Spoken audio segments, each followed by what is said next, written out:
Mesdames, Messieurs, bienvenue. À tort ou à raison, perçu comme accélérateur du déclenchement de la violence, les élections portent en elles le risque d'exacerber les violences, les frictions, les tensions politiques existantes.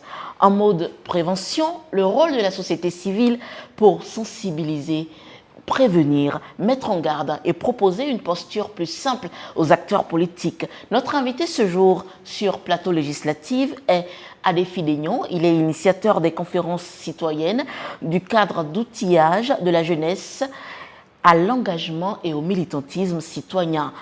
Premier sur le terrain, selon les résultats de l'enquête sociologique diligentée par le professeur Albert Tingbe Azalou sur l'activisme de la société civile en vue de l'apaisement du climat des législatives au Bénin, nous passerons en revue les actions menées par le COJEM citoyen pour ces élections et leur pertinence, mais aussi nous aborderons, selon lui, la relative passivité des organisations de la société civile. Adéfi Daignon, bonjour et bienvenue. Bonjour. Sergino Lokossou, c'est un plaisir de vous retrouver. Le plaisir partagé. Bonjour PIS. Bonjour Adéfi Daignon. Bonjour. Vous êtes un acteur de la société civile qui est devenue désormais un acteur principal des élections au Bénin. À ce titre, vous avez initié des conférences citoyennes. Que sont-elles et qu'est-ce que c'est qu'une conférence en fait? La société civile est un maillon important dans la chaîne, dans le processus de démocratisation. Et on est à juste titre engagé dans ce processus pour l'apaisement en cette période sensible. C'est vous dire que le cadre d'outillage de la jeunesse à l'engagement et au militantisme citoyen est un programme sous la coupole de la Fondation du patrimoine social qui vise à sensibiliser, à toucher de l'intérieur, à amener les jeunes de nos contrées, les jeunes des 24 circonscriptions électorales, à prendre conscience de ce que la nation est une et indivisible et à ne se faire manipuler par aucun acteur politique indélicat et à s'engager de façon patriotique dans le processus électoral. Alors, Adéfi Daignon, deux conférences citoyennes à grands impacts parce qu'ayant réuni opposition et mouvance. Aujourd'hui, quel gain véritable pour les populations? Les conférences COJEM citoyennes sur le terrain initient et rappellent des notions civiques, outillent la jeunesse à prendre ses responsabilités, outillent la jeunesse à ne point se faire manipuler, parce que la jeunesse, dans tout processus électoral, est la couche la plus vulnérable. C'est la couche la mieux manipulée, c'est la couche qui sert souvent de chair à canon face aux égos des acteurs politiques indélicats. Aujourd'hui, c'est la Sénat qui organise les élections. Et quels sont vos rapports avec la Sénat?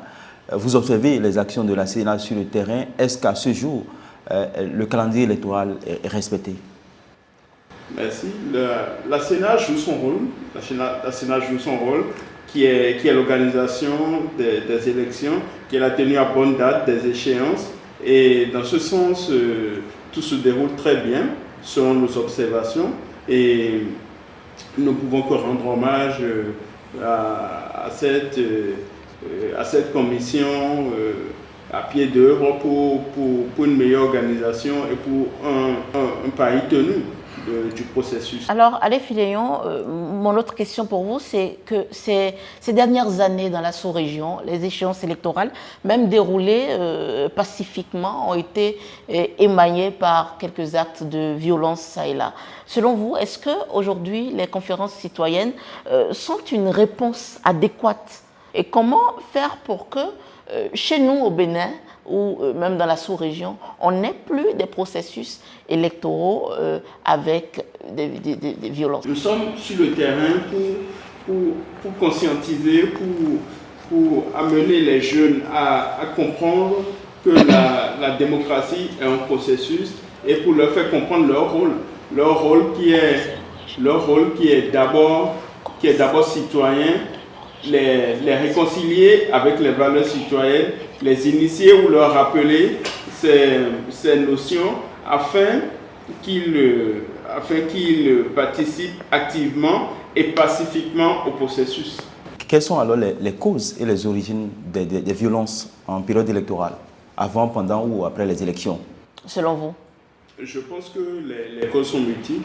Il y a beaucoup d'intos, il y a beaucoup d'infos, il y a beaucoup de manipulations, ce qui découle des intos et des infos.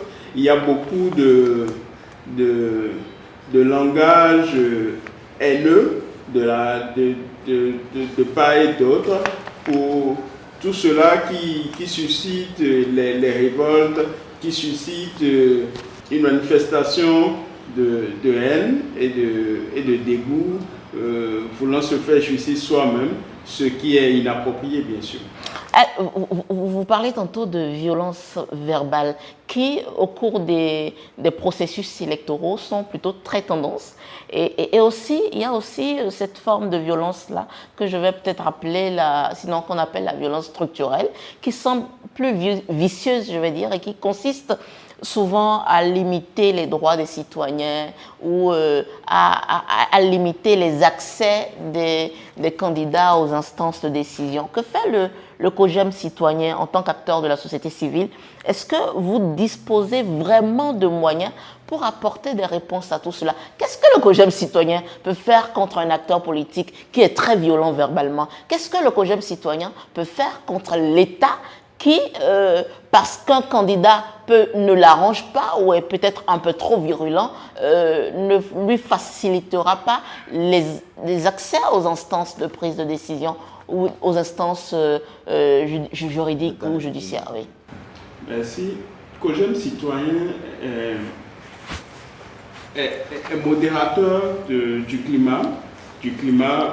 Est trait d'union entre la mouvance, l'opposition, pour l'atteinte des objectifs dans un climat pacifique, dans un climat pacifié. Un acteur politique qui tient des propos violents doit savoir raison garder. Nous procédons par voie de sensibilisation. Okay. Nous faisons comprendre que la nation est au-dessus de tout. Qu'importe notre bord, on est tous unis par ce lien qu'est l'union citoyenne et qui fonde la nation, qui fonde le vivre ensemble, qui se doit d'être pacifique. Oui. En ce qui concerne les élections proprement dites, il est dit que l'activisme de la société civile permet un facteur qui limite les fraudes en matière électorale. Et quelles sont les actions que vous entendez mener pour éviter les fraudes lors des échéances de 2023? Bien sûr que l'activisme de la société civile est une barrière. Est une barrière contre les fraudes parce que nous sommes la troisième fois. Nous regardons, nous dénonçons quand il faut dénoncer et nous concilions les deux bords. Par conséquent, nous avons des missions d'observation. Nous avons des missions d'observation qui sont prévues dans les postes de vote pour avoir l'œil sur le processus et pour tirer sur la sonnette d'alarme s'il le faut. Monsieur Ali Fidegno, quelle part de responsabilité finalement vous donnez aux acteurs politiques? Est-ce qu'ils sont aussi outillés par le COJEM citoyen ou est-ce que leur rôle se limite à venir scander juste des messages de paix au cours des conférences citoyennes que vous organisez? Merci. Les conférences citoyennes se préparent. Okay. Et en tant que personne ressource invitée, les acteurs politiques d'un bord ou de l'autre sont briefés et sont aussi initiés où on procède au rappel des notions civiques à leur endroit pour les mouler dans notre démarche. Donc, je pense que tout le monde est dans le processus d'outillage, en ce sens que qu'on soit déjà initié aux valeurs citoyennes ou qu'on les découvre, on gagne toujours à travers COJEM citoyen à modérer ses ardeurs. Okay. Son zèle, ses élans son zèle et ses élans en griffe belliqueux. À y voir de près, vous êtes au cœur même du système, enfin, des élections, du scrutin qui est à venir. Comment vous voulez procéder pour assurer la paix sociale? Non seulement assurer la paix sociale, assurer la crédibilité du vote jusqu'à la proclamation des résultats. Merci. C'est vrai que nous nous activons beaucoup sur le terrain. Nous procédons par méthodologie scientifique de sorte à ce que le processus tel que prévu soit respecté. Nous conscientisons, nous outillons les populations à ne pas se laisser dérouter et à rester droit dans leur botte afin de participer à la réussite du processus. Au-delà, vous parlez tantôt de manipulation et autres, au-delà de la manipulation réelle qu'on peut percevoir, il y a d'autres enjeux que sont par exemple les problèmes entre ethnies, enfin la poussée régionaliste et tout, l'envie fougueuse aussi pour la jeunesse aujourd'hui, puisqu'on est dans un processus de transition, l'envie fougueuse de la jeunesse d'aller aux affaires. Que faites-vous par rapport à cela? Et est-ce que les axes de sensibilisation au niveau du cadre d'outillage prennent en compte tout cela? Absolument. En fait, nous observons beaucoup de velléités que nous essayons de calmer. Et nous procédons par le dialogue, nous procédons par la sensibilisation, nous procédons par la diffusion de messages pacifistes afin d'inclure toutes les parties prenantes. Parlant de parties prenantes, nous sommes heureux de nous retrouver dans un contexte totalement inclusif où, à la base, déjà, il y a une tension qui se trouve complètement contenue de par ce procès d'intention, de soi-disant exclusion, qui au fond n'en était pas un, parce que il y a des réformes et il faut que chacun rentre dans le moule pour le bien de tous, pour que la nation puisse en bénéficier. Monsieur Adefidéon, on a constaté ces dernières années une relative opacité de la société civile. À quoi cela est dû? La société civile des aînés a été à la base de luttes très, très glorieuses. C'est le lieu de leur rendre hommage. Cependant, comme tout dans la vie, elle est soumise au cycle inévitable de reconstitution. Est-ce que la relève a été assurée ou non? Je ne saurais le dire. Cependant, nous avons remarqué un vide que nous essayons aujourd'hui de combler par un dynamisme nouveau, par un élan d'une nouvelle classe montante de la société civile. Alors, la 8e législature qui est en train de finir a voté énormément de lois et toute la législature durant, encore une fois, la société civile a été plus ou moins absente.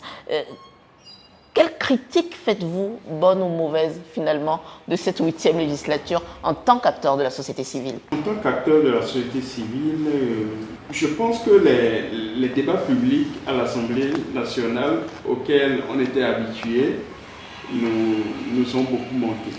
Nous ont beaucoup manqué parce que c'est ce qui permettait à la société civile, à la 3e fois, de jouer sa partition. De jouer sa partition en ce sens que, selon les arguments de part et d'autre, la 3e voie participe de l'extérieur en donnant son avis, son point de vue et en éclairant aussi l'opinion. La société civile est joue un grand rôle. Elle n'est ni participative, ni bailleuse de fonds, ni candidate aux élections. D'où est-ce que vous tirez vos ressources pour pouvoir jouer ce rôle important? Puisque vous avez parlé tout à l'heure de suivre le processus sur toute l'étendue du territoire national, dans les 77 communes, dans toutes les circonscriptions électorales. Quels moyens, quelles ressources financières vous disposez pour jouer ce rôle? La société civile est d'abord un engagement, une vocation et naturellement un sacerdoce. En fait, la société civile est constituée de membres engagés volontairement et nous contribuons beaucoup entre nous déjà pour booster des projets que nous avons nourris ensemble. Donc, pour ce qui est du cadre d'outillage de la jeunesse à l'engagement et au militantisme citoyen, nous fonctionnons sur fonds propres. Pour le moment, nous ne nous fermons pas à des subventions, mais c'est selon nos valeurs et selon nos objectifs. Un acteur de la société civile a demandé récemment aux candidats en lice, aux partis politiques, de se faire représenter dans les bureaux de vote et de surveiller eux-mêmes le déroulement du vote. Est-ce que la société civile est fatiguée ou elle manque de moyens? Je ne saurais répondre objectivement, mais la société civile, c'est un ensemble d'organisations et chaque organisation a son organisation, a sa vision, a sa façon d'aborder les situations. Et je ne peux que parler au nom de COJEM Citoyen. À COJEM Citoyen, nous fonctionnons sur des valeurs. Les valeurs sont le socle, sont le terreau qui nous permet de nous enraciner et de nous élever. Alors, mesdames, messieurs, monsieur Adé Fidéan, nous sommes pratiquement au terme de ce numéro de Plateau législatif 2023. Dites-nous pour finir votre mot de fin. Nous sommes à quelques heures des législatives au Bénin, des législatives d'enjeu parce que 2026 n'est plus loin. Merci. Comme mot de fin, j'appellerai toutes les parties prenantes à l'harmonie, j'appellerai toutes les parties prenantes comme mot de fin à l'harmonie, à savoir raison garder et à prioriser l'intérêt général, car les élections, c'est un temps, mais le développement, c'est toujours renforçons notre démocratie, édifions notre démocratie, renforçons-la et portons haut notre nation. Merci. Nous étions avec un vigile de la démocratie, un acteur de la société civile, Adé Fidéan, qui nous a parlé un peu des actions menées par la société civile en cette période si sensible des législatives. Mesdames et messieurs, c'est la fin de cette émission, de ce numéro de Plateau des législatives. Merci de nous avoir suivis et prenez le prochain.